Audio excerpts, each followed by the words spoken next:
নমস্কার, আমি শুভ্রাংশু ভক্ত। জেএন রায় হসপিটালের পক্ষ থেকে আজকে আমরা একটি সিদ্ধান্ত নিয়ে এই বিজ্ঞপ্তি জারি করেছি যে আমরা আজ থেকে অনির্দিষ্টকালের জন্য কোনো রকম বাংলাদেশি পেশেন্টকে অ্যাডমিট অথবা কোনো রকম মেডিকেল পরিষেবা দেব না। তার একমাত্র কারণ যে এই বাংলাদেশ দেশটি স্বাধীন হওয়ার পিছনে আমাদের দেশের লক্ষ লক্ষ সৈনিকের রক্ত ঝরেছিল। আজকে সেই দেশে আমাদের দেশের জাতীয় পতাকার অবমাননা করা হচ্ছে, তাকে পায়ের তলায় পিষ্ট করা হচ্ছে।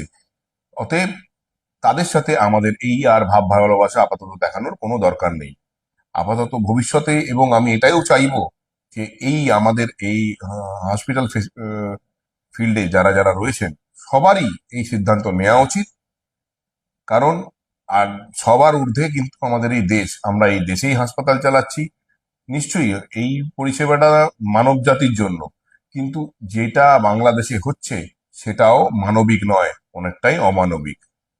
তো সেই তারা যখন যেখানে এই অনৈতিক পরিস্থিতি, সেখানে দাঁড়িয়ে তাদেরকে আমাদের এই পরিষেবা দেওয়ার কোনো দরকার নেই, এটা আমাদের মনে হয়েছে। তাই সবাইকেই অনুরোধ যে যারা এই হাসপাতাল পরিষেবায় রয়েছেন তারাও আমাদের এই সিদ্ধান্তকে সমর্থন করুন এবং বাংলাদেশি পেশেন্টকে আর ভর্তি করবেন না। নমস্কার।